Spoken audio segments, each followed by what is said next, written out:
Andrew Gardiner was born in Perthshire, Scotland, in 1787.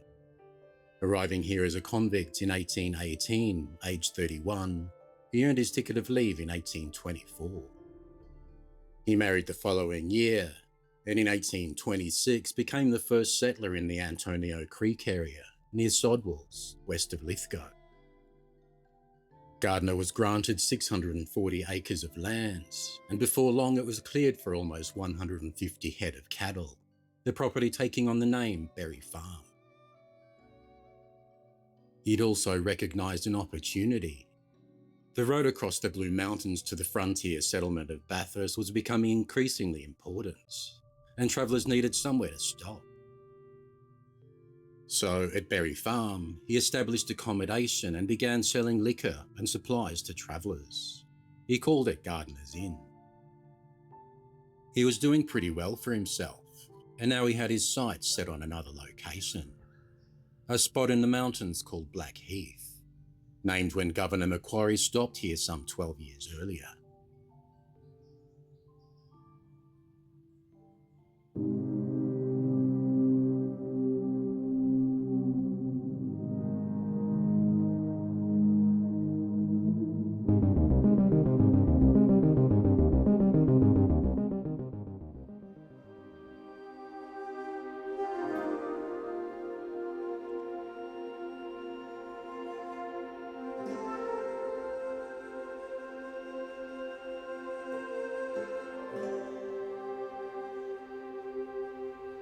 Since William Cox completed his road over the Blue Mountains in 1815, there was no settlement at Blackheath, which was then referred to as 41 Mile Tree.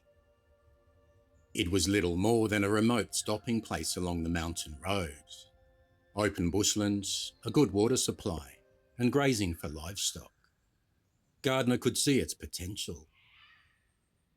In 1829, he petitioned Governor Ralph Darling for permission to establish an inn there. Darling was reluctant at first. Instead, he needed to see the place for himself. And so, in November 1829, the Governor travelled over the mountains on a trip to Bathurst, accompanied by his brother-in-law, Colonel Henry Dumeric, along with his military escort. This was the same trip mentioned in my Ribbon Boys video. When the party stopped at Blackheath, Darling and Dumeric were struck by the view. The panorama was magnificent, and the mountain air was crisp and refreshing. Darling apparently considered it even better than the scenery of Spain's Cantabrian mountains, where he'd previously commanded the 53rd Regiment. On their return journey from the oppressive heat of the Bathurst Plains, the party stopped here again. It was on this return the Governor approved a grant of 20 acres to Andrew Gardiner and authorised him to employ 5 skilled emancipists to get cracking on building an inn. The location was chosen, and now Blackheath was about to get its first substantial building. By July 1831, the new inn was ready. It was a single-storey sandstone building, constructed from locally quarried stone and felled timber, complete with a shingled roof. The rooms were ready, places to sit and eat, and booze behind the bar. And on the 11th of July, the Scotch Thistle Inn was open for business. It was also known simply as the Blackheath. The inn was perfectly placed for travellers making their long and difficult journey across the mountains. There was food, there was drink, and there were beds. And importantly, there was somewhere to feed and water the livestock. 3 months after the inn opened, Governor Darling himself returned, though this time it was unexpected. He stopped at the Scotch Thistle to wish Gardner well before the end of his term as governor and his departure for England. For the next couple of years, Gardner appears to have managed the Scotch Thistle himself, while also juggling his property and other inn near Sodwells. Then, in 1833, a licensee named John Gordon took over the Scotch Thistle. And just 3 years later, the inn welcomed none other than Charles Darwin. In January 1836, 26-year-old Darwin travelled across the Blue Mountains, staying in a front room at the inn and recording his impressions in his journal. He described it as a very comfortable inn, comparing it to the small inns of North Wales. But what really surprised him was its capacity. More than 70 miles from Sydney, he discovered that the inn could provide 15 beds for travellers. For a settlement that barely existed a few years earlier, that was quite an achievement. And it gives us an idea of just how important the inn had already become.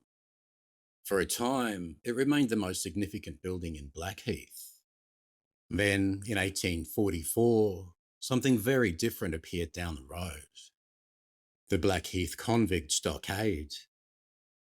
The stockade was established to house convicts working on this stretch of the road in the mountains, not to mention the barracks for soldiers and house for the superintendent. Around 24 buildings eventually occupied the site, under the command of John Bull. It was essentially a small village.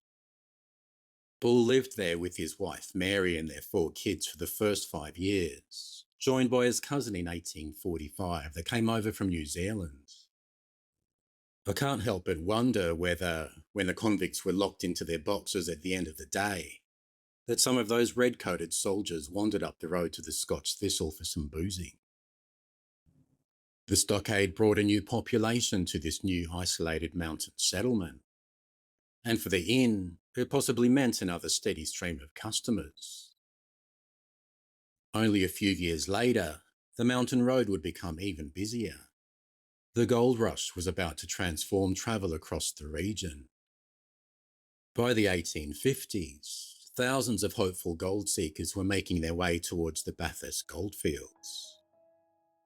The road through Blackheath became a highway of sorts, carrying travellers, drovers, supplies, and people chasing hopeful fortune. They would have travelled straight past the Scotch Thistle. I can imagine the inn becoming a place to stop, rest, and hear the latest rumours from the diggings. Dusty and exhausted from the road and deserving of an ale. Others might be sipping a whiskey or port, perhaps a group of travellers settling down to a game of devil among the tailors, or puff and dart while swapping stories about what was happening further west. And sitting in the corner, maybe, a bushranger discreetly observing a potential target. But this was the world of the early mountain inns, places where travellers, workers, soldiers, drovers and settlers could all find themselves under the same roof. Andrew Gardiner died in 1861, aged 74. This is his grave at the old Presbyterian cemetery at Bowenfells. He'd been one of the first European settlers in this part of the mountains, and the Scotch Thistle was one of the places he left behind.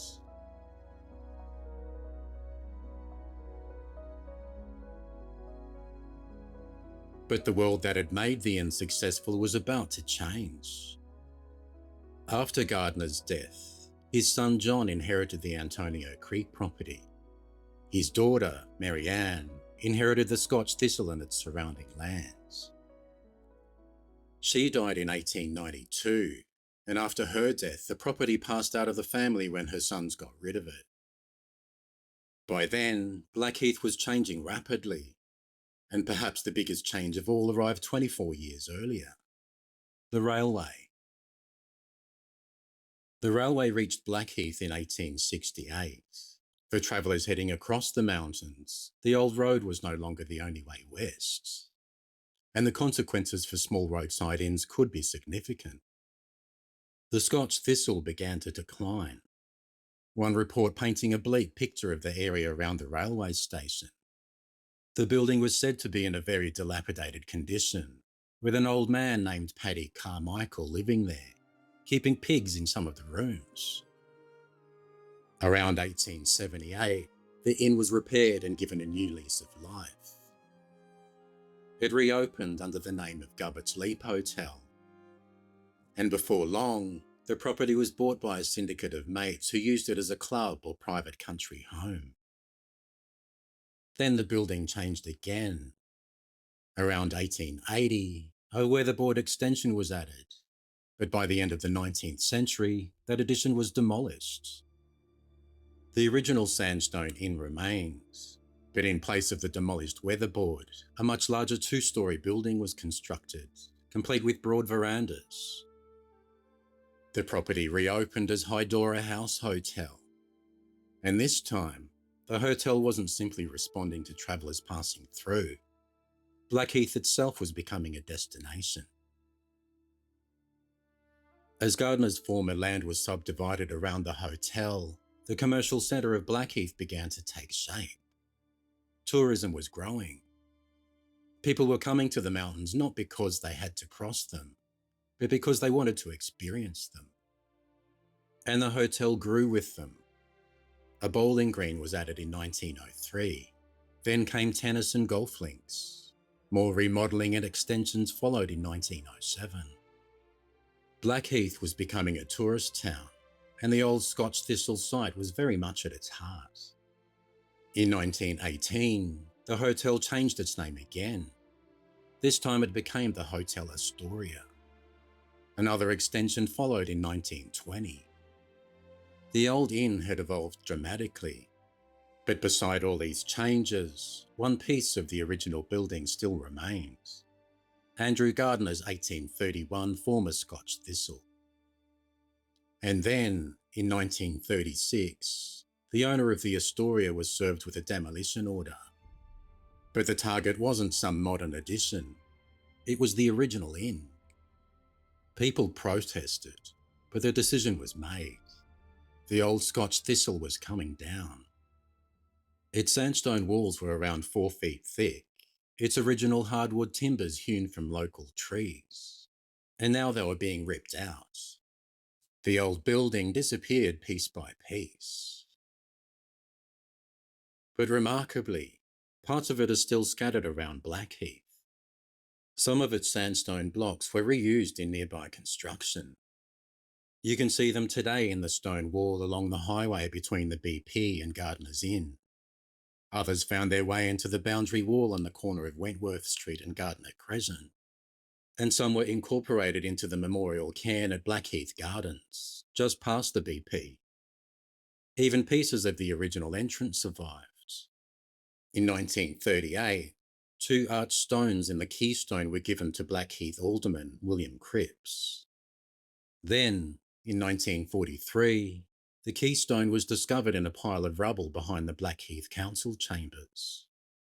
It was rescued, and today it sits at the Blue Mountains Historical Society. It's a little battered. It's still covered in layers of paint, sadly sitting in a corner by a pile of magazines. There's one other survivor, too.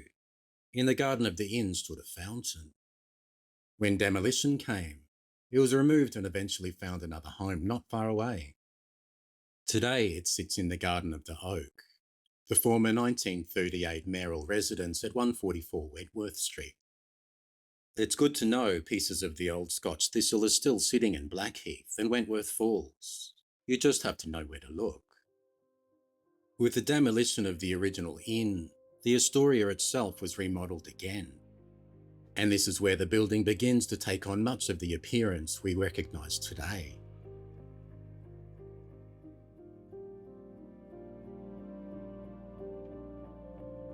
Six sandstone piers supporting a veranda were constructed on the northern side of the hotel, supposedly using stone from the original inn.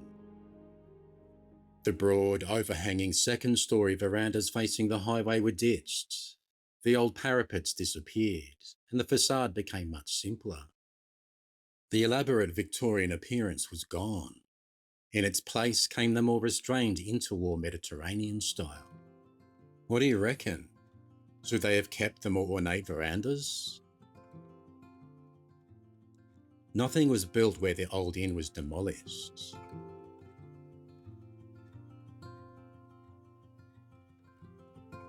Today, we know this place as the Gardners Inn.